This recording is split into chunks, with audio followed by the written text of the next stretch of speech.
we need to take a look into the future. There are 4 things to consider in terms of attitude. One is how you feel about the past. Best advice I can give you on that is treat the past as a school. Let it teach you the mistakes you've made, the things that went wrong, the things that didn't work.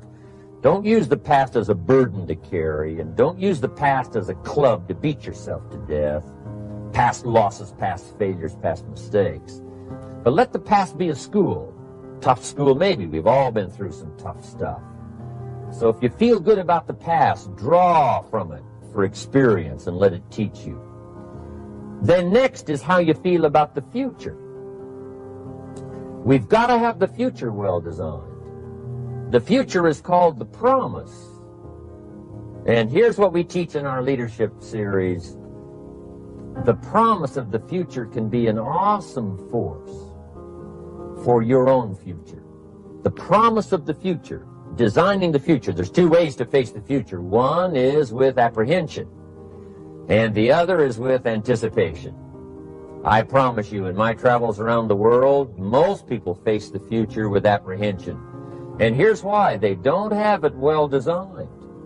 They've sort of left that up to someone else to fix. But here's the best way to face the future, with anticipation.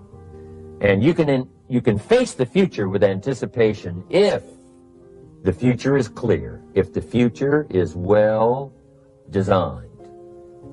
And I would like to have you consider some thoughts with me that help me to really change my future by giving it some thought and some consideration. And here it is. In setting goals, it's very simple. Number 1, decide what you want. You just take a little time. You sit down and say, what do I want? What kind of skills do I want? What kind of income do I want for the future? What would I like? Where would I like to go? Places I'd like to visit. Habits I'd like to acquire. Skills I'd like to have. You just take a little time to think about what you want. Economics, friendships, people you'd like to meet, places you'd like to go. You just take some time. And then I suggest, when you've thought about what you want for the future, make a list. Just jot it all down. So really a very simple process. And then here's number 3. Keep all the old lists. I'm telling you, this served me so well, keeping my old list of goals. I look back now 10, 20 years ago at goals I set, lists I made, and I smile now because here's what I thought was so important, 20 years ago. Now some of those things aren't even on my list. I've got a new list. I've grown. I've changed. I've matured. But I give you that advice. Decide what you want. Number 2, write it down. Number 3, keep the old lists. And then here's number 4. When you get something that's on one of these lists, check it off. Part of the fun of having a list is checking it off. And then if you can add some drama to checking it off, see, that's what really helps. I set a goal to go to Spain many, many years ago. And when I finally made my first trip to Spain, I had that journal with me that had that list in it. And while I had my journal on my lap, waiting for the wheels to touch down in Madrid, I waited until the wheels touched the runway, and I checked it off. Just adding a little drama. So, part of the fun of having a list is checking it off.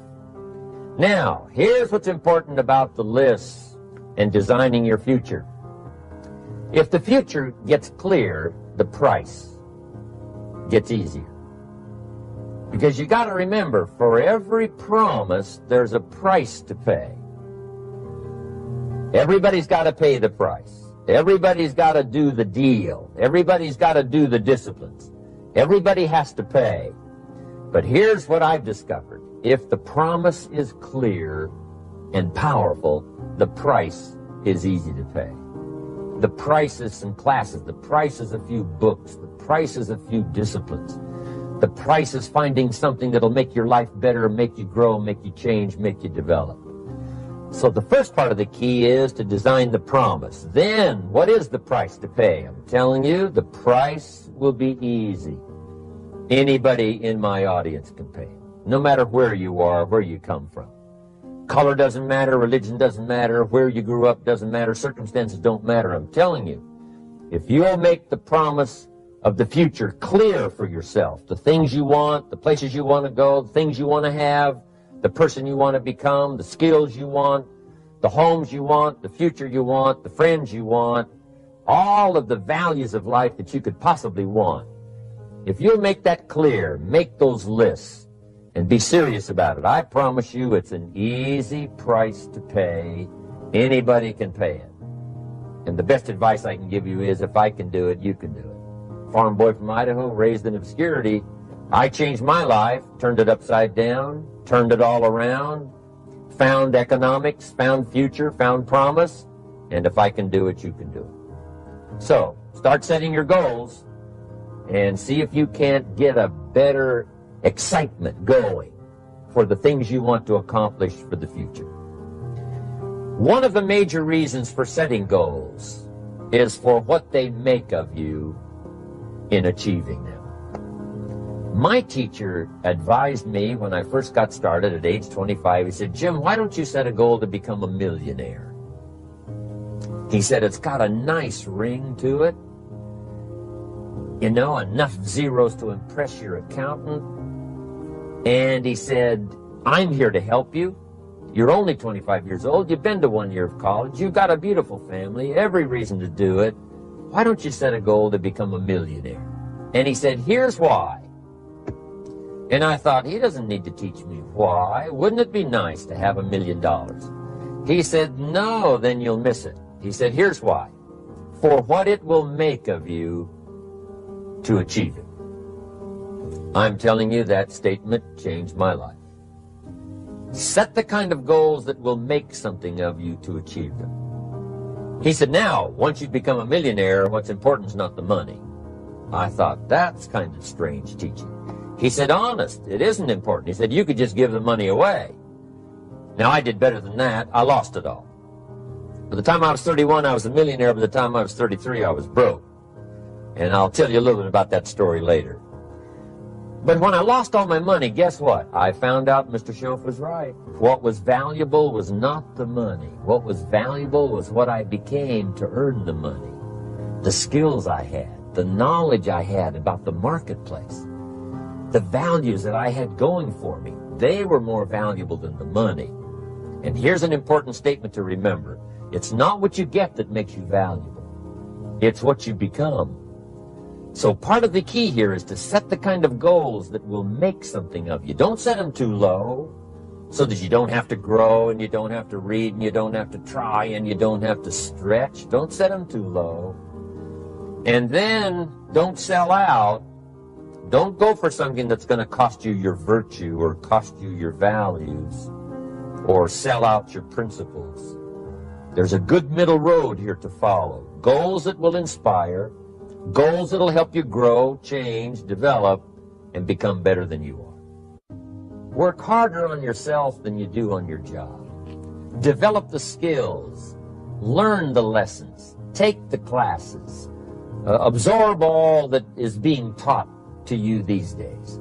And then later on, of course, you can sort it out, what's valuable to you and how to refine it for your business and for your life and for your future. But the main thing is to get it and start this process of personal change, personal development. And let me say it one more time. If you will change, everything will change for you. You'll never be the same. You'll keep growing. As you look back on a few months, look back on a few years, you won't believe the progress you can make economically, your relationship with your family, your friends, and whether you're in sports or economics or whatever. I'm telling you, that whole process of committing yourself for personal change, personal value, can really make your life unique and worthwhile.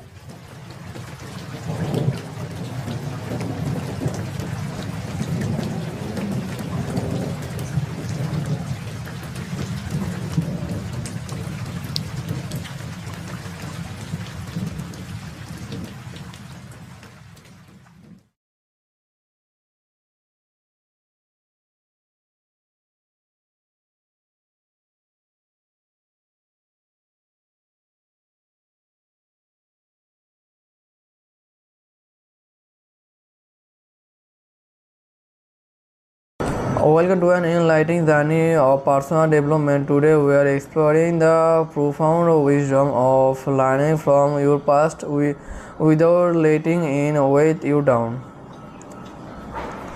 Hello Shakers of Self-Improvement, I am Shakib and I am here to guide you on your path to harnessing the lesson of your past while unburdening your future. Are you ready to unlock the keys to a brighter, more fulfilling life? In a world filled with experience, both good and bad, an ability to learn from your past can be a powerful force for personal growth. Are you ready to dive deep into this topic? Let's get started. Learning from your past is akin to carrying a backpack filled with experience. You can either let it with you down or use it as a source of wisdom and growth. To unlock the power of your past, you must embrace some key principles. Let's explore the keys that can help you learn from your past while lightening your emotions load. Key number 1: self-reflection regularly. Take time to look back on your experience and analyze what you have learned from them. Key number 2: for forgiveness. Let go of grudges and resentment to free yourself from the emotional weight of the past. Key number 3: goal setting. Use the wisdom gained from your past to set meaningful goals and ambitious for your future. Key number 4: resilience. Develop the ability to bounce back from setbacks with a positive attitude and determination. Key number 5: positive perspective. Shift your focus from dwelling on past mistakes to finding the silver lining and growth opportunities. How can you apply this key in your life to learn from your past without carrying it around? 1. Practice journaling to record your thoughts and reflections. 2. Seek forgiveness and close for past wants. Set clear and inspiring goals that align with your values. Cultivate a resilience mindset by embracing setbacks as growth opportunities. Silence negative thoughts patterns and focus on the positive lessons learned. As you implement this key, you will experience a transformation that will allow you to use your past as a stepping stone, not a brand. Your past is a teacher, not a terminator. By learning from it and letting go of the years with you can create a brighter, more fulfilling future. It's time to embark on your journey to self-improvement by learning from your past. Like, subscribe and share this video with those who need to embrace their past for a brighter future. Thought you can inspire and motivate on another to growth. Thank you for joining us on this incredible journey of self-discovery. Keep learning from your past and enveloping my friends.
Love